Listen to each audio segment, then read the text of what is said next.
नमस्कार विद्यार्थी मित्रांनो, मी प्रथमेश मोकाशी आणि श्री भगवंत इन्स्टिट्यूट ऑफ सायन्समध्ये आपल्या सर्वांचं स्वागत आहे. या युनिटमध्ये आपण काय काय बघितलं रे स्केलर्स वेक्टर्समध्ये. स्केलर क्वांटिटीज म्हणजे काय, वेक्टर्स क्वांटिटी म्हणजे काय, परत वेक्टर्सचे आपण टाईप बघितले आहे ना. नंतर वेक्टर्सचे ऑपरेशन म्हणजे कुठले, मल्टिप्लिकेशन बाय स्केलर, ॲडिशन बघितलं, सबट्रॅक्शन बघितलं, डिव्हिजन का होत नाही वेक्टर्सचे आपण ते देखील बघितलं. नंतर अजून काय बघितलं, triangle law of vector addition, आणि लास्ट लेक्चरमध्ये आपण काय बघितलं होतं, पॅरलोग्राम लॉ ऑफ वेक्टर है ना.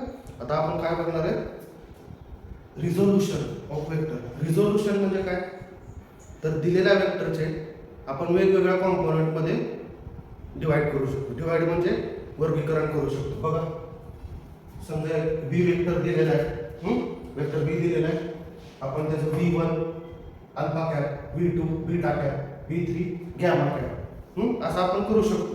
पण ते कॉम्पोनंट्स कसले असले पाहिजेत बघा, ते कॉम्पोनंट्स असे असले पाहिजेत की त्या वेक्टरचा इफेक्ट आपण त्या डायरेक्शनमध्ये काढू शकायला पाहिजे. आपण त्या डायरेक्शनमध्ये आलं का लक्षात. बघा उदाहरण बघा, आपण का कोऑर्डिनेट सिस्टीम आपण चूज केली,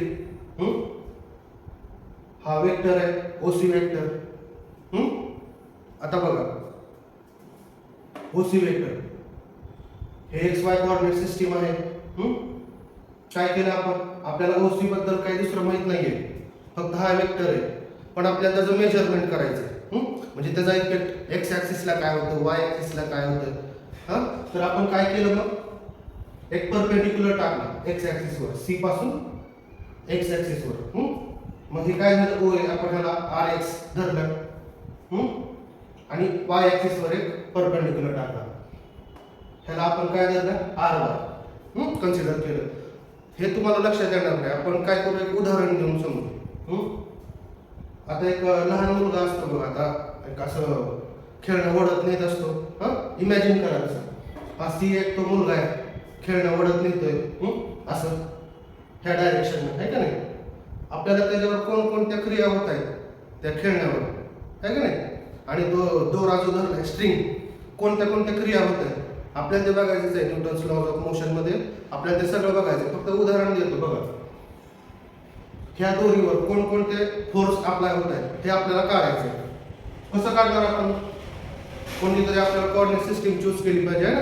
त्यासाठी आपण एक्स वाय ॲक्सिस चूज केले, आणि एक्स ॲक्सिसच्या डायरेक्शननं त्या दोऱ्यावर कोणता फोर्स अप्लाय होतोय, वाय ॲक्सिसवर कोणता फोर्स अप्लाय होतोय, है का नाही. त्यासाठी आपल्याला काय करावं लागेल, तो जो वेक्टर आहे ओसी वेक्टर तो रिझॉल्व करावा लागेल, है ना. एक वाय डायरेक्शनला रिझॉल्व केला आणि एक एक्स डायरेक्शनला रिझॉल्व केला. आता आला असेल बघा लक्षात, उदाहरण दिल्यामुळे लक्षात येते लवकर.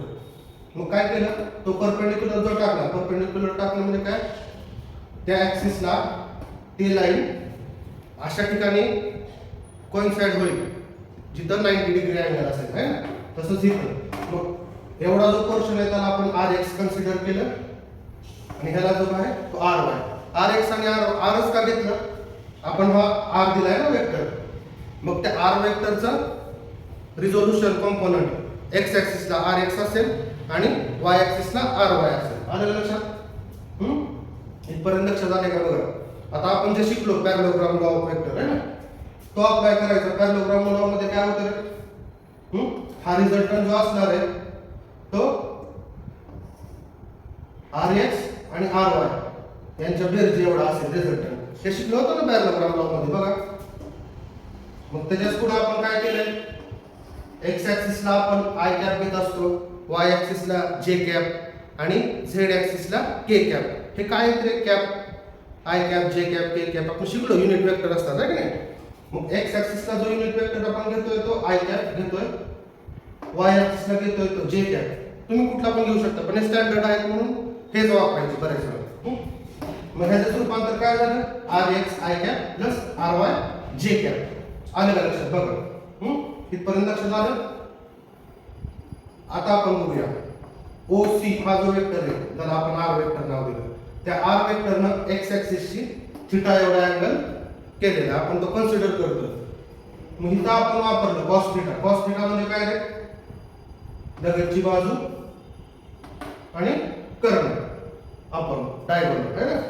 cos theta is equal to rx upon r. तसंच sin थीटा घेतला काय येणार ry अपॉन r. आलं का लक्षात बघा cos थीटाची आणि sin थीटाची व्हॅल्यू हे ट्रिग्नोमेट्रिक फॉर्म्युल्यात तुम्हाला यायलाच आवश्यक आहे. हे 8वी 9वी 10वी मध्ये तुम्ही शिकलेला आहात.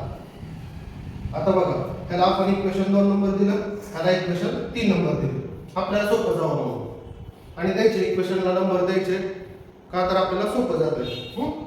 आता बघा काय केलं आपण इक्वेशन 2 चा स्क्वेअर केला आणि इक्वेशनचा 3 स्क्वेअर केला आणि ऍड केले दोघं. आता दोन्ही ऍड केल्यावर काय होतं बघा रे r square cos square theta आणि r square sin square theta है ना यांची बेरीज होती. मग आता पुढे जाऊन बघा ह्या दोघात कोणतं कॉमन आहे r स्क्वेअर कॉमन आहे ना तर r स्क्वेअर आपण कॉमन घेतलं आणि cos square plus sin square theta काय असते रे आयडेंटिटी आहे ना cos square theta plus sin square theta काय येते 1 येते आहे ना. मग त्यामुळे इथं 1 लिहिलं आपण त्याच्या जागी. मग काय आलं बघा r square is equal to rx square plus ry square है ना. आलं लक्षात बघा आणि तेच याचं स्क्वेअर रूट जर घेतलं तर आपल्याला r ची व्हॅल्यू समजते. आलं का लक्षात x डायरेक्शनला आणि y डायरेक्शनला आपल्याला थेट ह्याची व्हॅल्यू माहित नाहीये है ना. म्हणून आपण काय करतोय त्या वेक्टरनं y डायरेक्शन मध्ये काय इफेक्ट दाखवलाय आणि x डायरेक्शन मध्ये काय इफेक्ट दाखवलाय ते काढण्यासाठी आपण वेक्टर हा रिझॉल्व केला. म्हणजे लक्षात आलं का बघा आपण कुठं पण रिझॉल्व केला नाही, इकडे नाही केला इकडे नाही केला. आलं लक्षात मी जे पहिल्यांदा सांगितलं ते अशा ठिकाणी रिझॉल्व करायचा म्हणजे त्या कंपोनंट मध्ये ज्या कंपोनंट मध्ये आपल्याला त्या वेक्टरचं मेजरमेंट करता येईल येते का लक्षात बघा. त्यामुळे आपण x डायरेक्शनला आणि y डायरेक्शनला केलं. तर याची व्हॅल्यू निघाली r is equal to under root rx square plus ry square. आलं लक्षात. आता पुढच्या लेक्चर पासून आपण प्रॉब्लेम सोडवणार आहेत. पहिल्या युनिट मध्ये झालेल्या आणि ह्या आता युनिट मध्ये झालेल्या थेअरीवर. आलं लक्षात. त्यामुळे तुम्हाला अजून जास्त समजेल. आता बघा आपल्याला डायरेक्शन काढायचे. डायरेक्शन काढायचे म्हणजे मी काल पण सांगितलं डायरेक्शन काढतो म्हणजे काय करतो आपण स्लोप काढतो आणि स्लोप नेहमी काय असतो tan theta is equal to y डायरेक्शनला झालेला इफेक्ट आणि x डायरेक्शनला झालेला इफेक्ट म्हणजे ry upon rx. Theta is equal to काय इन्व्हर्स केला आपण tan inverse ry upon rx. आलेलं आहे का बघा लक्षात तुमच्या रिझोल्यूशन ऑफ वेक्टर्स. ह्या लेक्चर मध्ये एवढंच होतं. आता पुढच्या लेक्चर पासून आपण प्रॉब्लेम सोडूया. आले का लक्षात. थँक्यू.